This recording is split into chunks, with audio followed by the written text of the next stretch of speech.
Richmond, Virginia, August 1855. In the heavy, suffocating heat of a Tuesday afternoon on the auction platform at Lumpkin's Alley, something happened that would crack the carefully protected order of Virginia's most powerful families.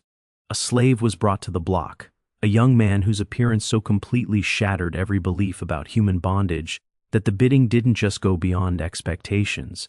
It stopped completely for 17 full minutes while grown men stood frozen, unable to speak, unable to understand what they were seeing. Clear's throat. The price that finally broke the silence would climb to $11,000, more than the cost of the entire auction house, more than some full plantations had sold for. The buyer, a man named Harrison Whitmore, would be dead within 3 weeks. His widow would disappear before his body was even cold, and the beautiful slave who caused this disaster would set off a chain of events so disturbing that Richmond's newspapers would later work together to erase entire days from their records, leaving gaps in history that remain unexplained to this day. What was it about this particular slave that drove reasonable men to madness? What secrets surrounded his arrival in Richmond that powerful institutions spent decades trying to bury? Before we go deeper into what later became known by those who remembered as the Richmond Horror, make sure you're subscribed and hit that notification bell.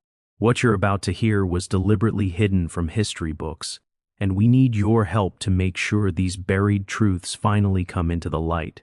Drop a comment telling us where you're watching from. We're building a community of people who refuse to let uncomfortable history stay buried. The truth doesn't begin on the auction block, but 6 weeks earlier in the mountains of Western Virginia, where something happened that no one could explain.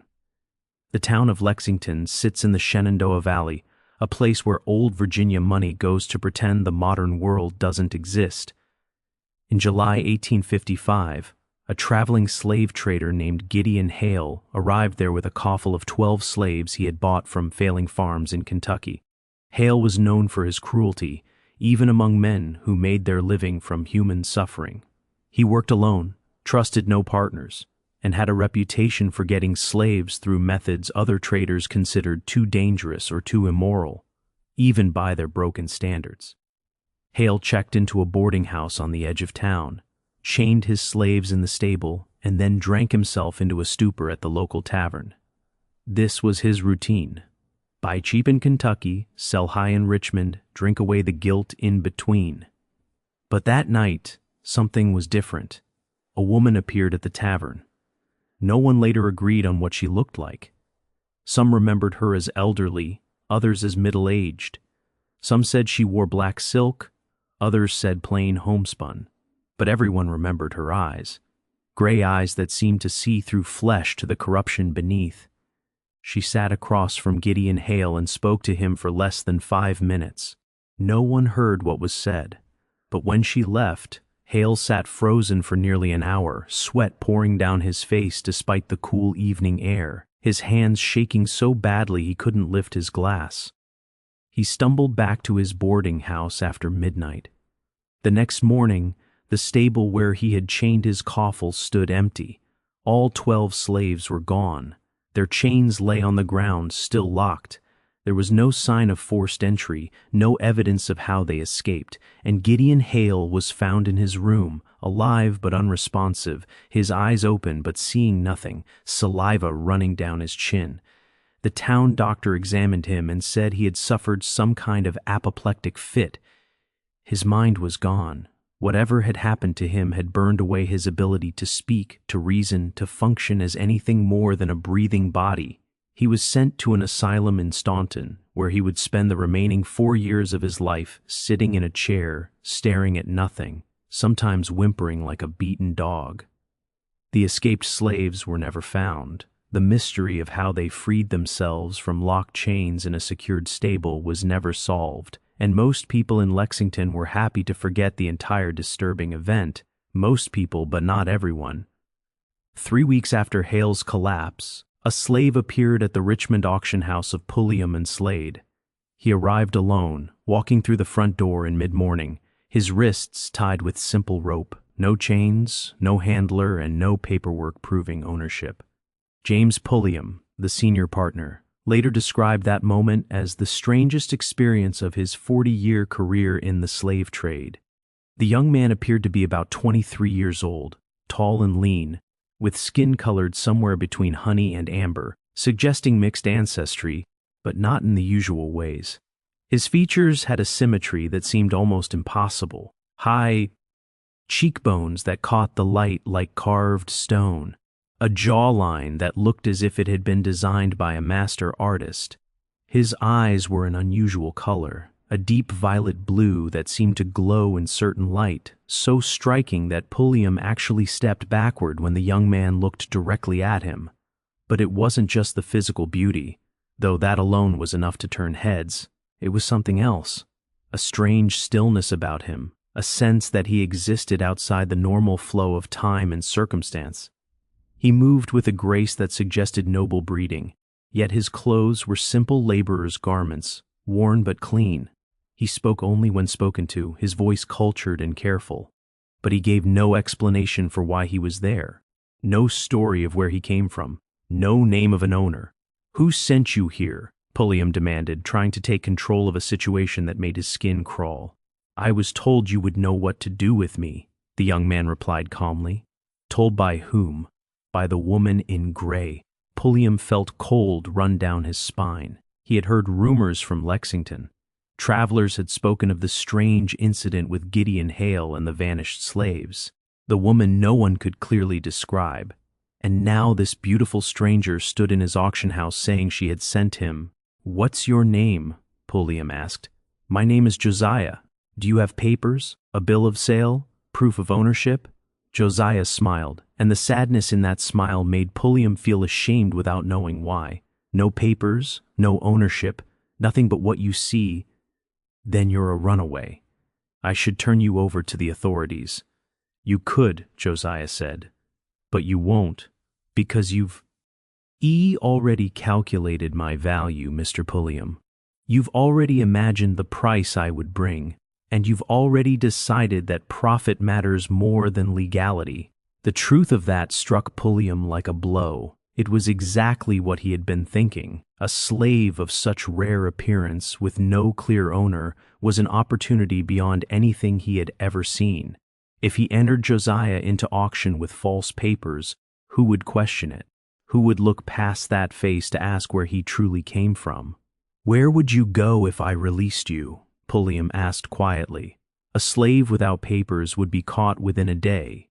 "Then we understand each other," Josiah said. "You receive profit, I receive food and shelter, and we avoid involving authorities who might ask questions neither of us want answered." And so Pulliam made his devil's bargain. He forged documents claiming Josiah had been sold by a Kentucky farmer. He created a false bill of sale and entered him into the upcoming auction scheduled for August 14th. He told his partner Samuel Slade only that he had acquired an exceptional piece of property. He told no one about the strange way Josiah had arrived or the deeply unsettling conversation they had shared, but word spread anyway. It always did in Richmond. Whispers moved through elite circles, a slave of impossible beauty, a young man who looked like something from legend rather than real life. A once-in-a-lifetime prize for anyone rich enough to claim him. The Whitmore family heard these whispers at exactly the wrong time in their failing fortunes. Harrison Whitmore had inherited his father's tobacco plantation 5 years earlier with big plans for growth and modernization. Instead, he oversaw steady decline, poor harvests, bad railroad investments, rising debts to Richmond banks. His wife Catherine came from old Virginia money, but her family wealth was tied up in land and reputation, not cash.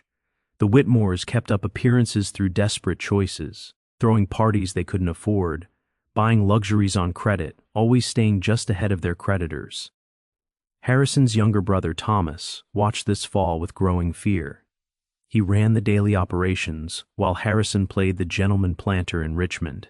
Thomas knew how close they were to complete ruin. He had begged for months to sell assets, cut spending, and accept reality. But Harrison refused. He believed reputation could defeat numbers.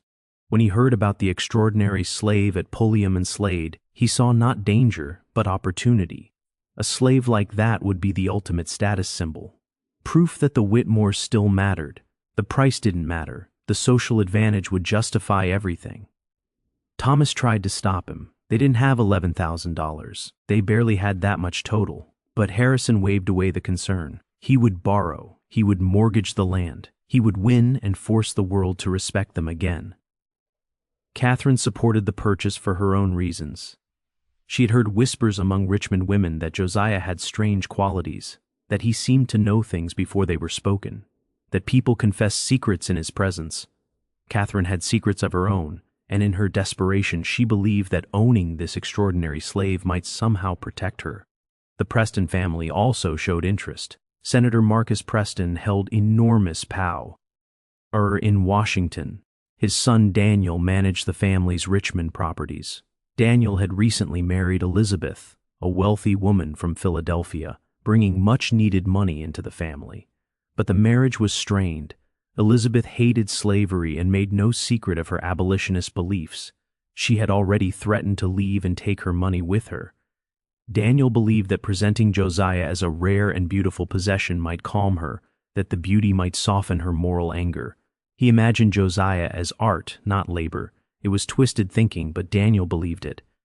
As August 14th drew closer, Pulliam realized he had created something dangerous. Interest in Josiah had become obsessive.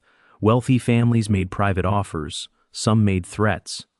The energy in the air felt violent, as if bloodshed only needed an excuse.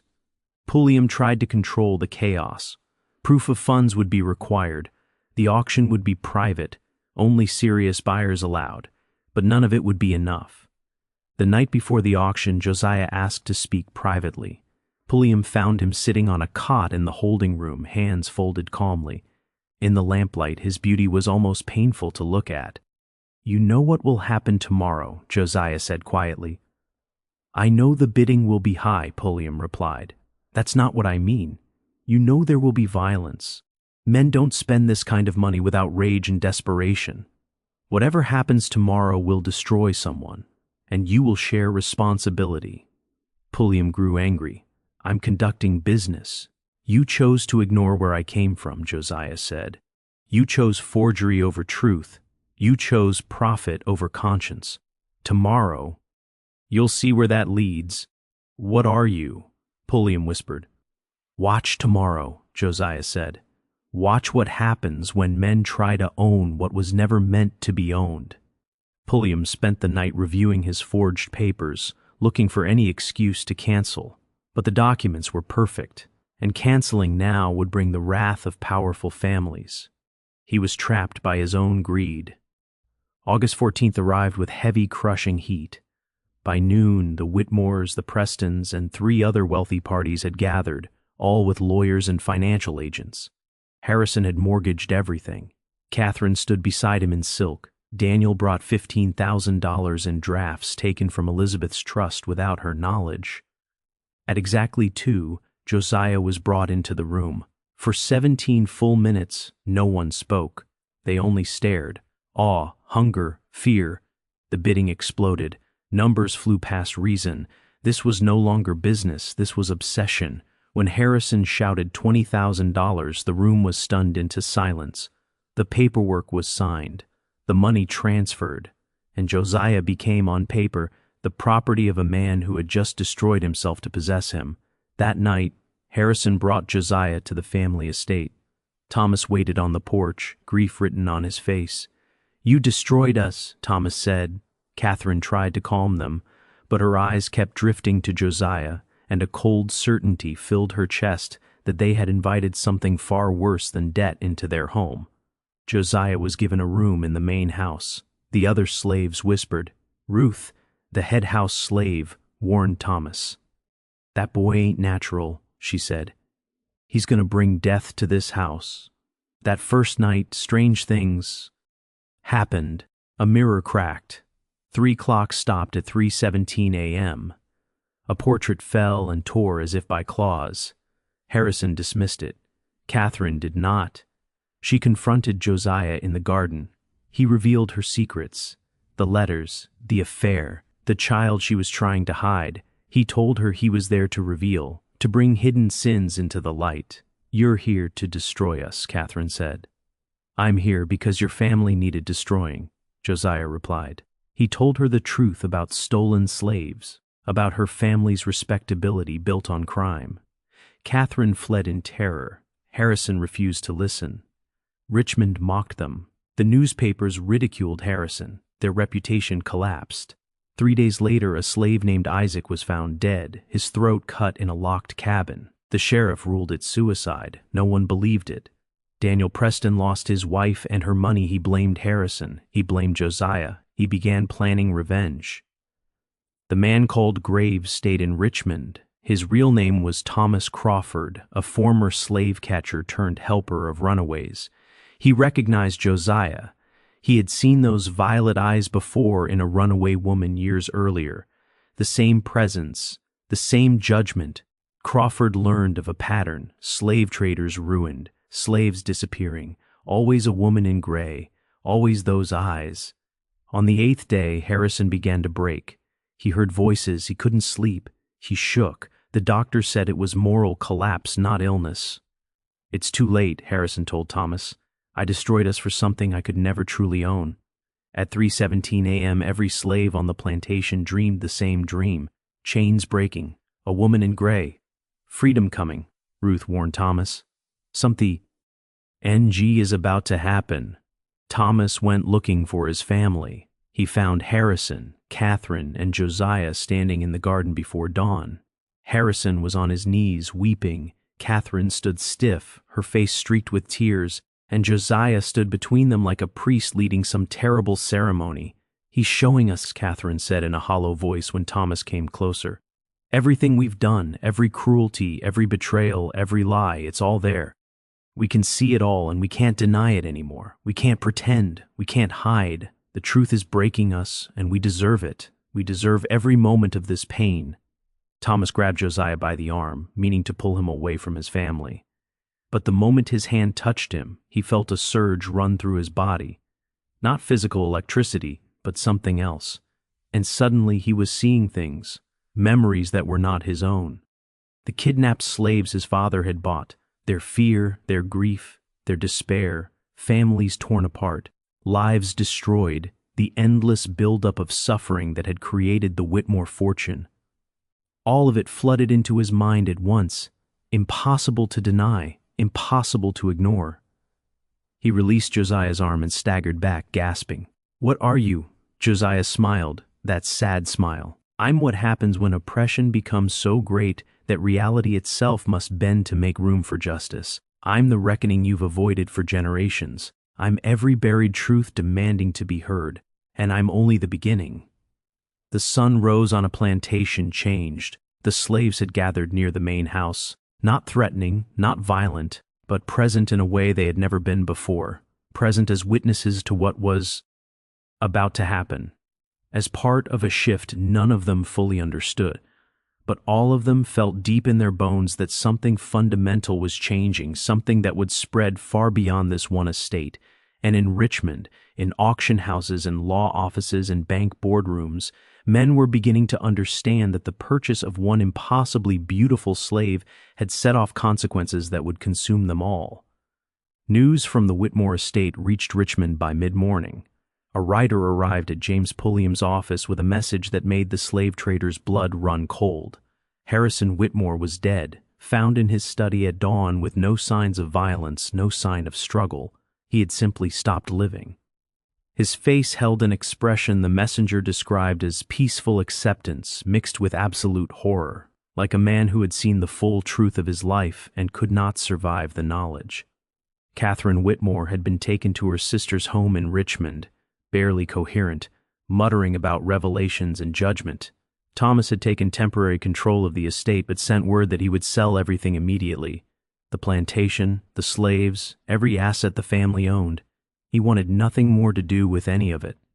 And Josiah had vanished. Sometime between dawn and the doctor's arrival, he had simply disappeared. No one saw him leave. The slaves claimed ignorance, but their expressions suggested they knew far more than they said. Thomas did not press the matter. He seemed relieved that the beautiful slave was gone. Pulliam read the message 3 times, his hands shaking. Harrison Whitmore had paid $20,000 for a slave who destroyed him in 8 days. And now that. Slave was loose somewhere in Richmond, carrying whatever terrible purpose had ruined Gideon Hale and driven Harrison to his death. He felt he needed to warn the other bidders, to tell them that Josiah was not just valuable property but something far more dangerous. But even as he thought this, Pulliam knew it was too late. The forces set in motion by that auction could not be stopped by warnings or precautions. Something fundamental had shifted, and Richmond's elite would pay the price for their part in human bondage. Daniel Preston learned of Harrison's death while preparing papers to declare bankruptcy. Elizabeth's departure had taken with it the money that kept his family's Richmond operations alive. Without her funds, Preston Holdings could not pay its debts. Everything would have to be sold. The townhouse on Gray Street, shares in 3 textile mills, even his father's rare book collection built over generations. But Daniel found he could not bring himself to care about financial ruin. Something else had taken over his thoughts. Since the auction, he had been having vivid dreams where he saw himself from the outside, saw himself as others must see him, a man willing to buy a human being as a gift to please his abolitionist wife. The moral ugliness of that act had been invisible to him then, but now he could not stop seeing it. He could not stop understanding that he had been willing to sacrifice every principle to protect money and status.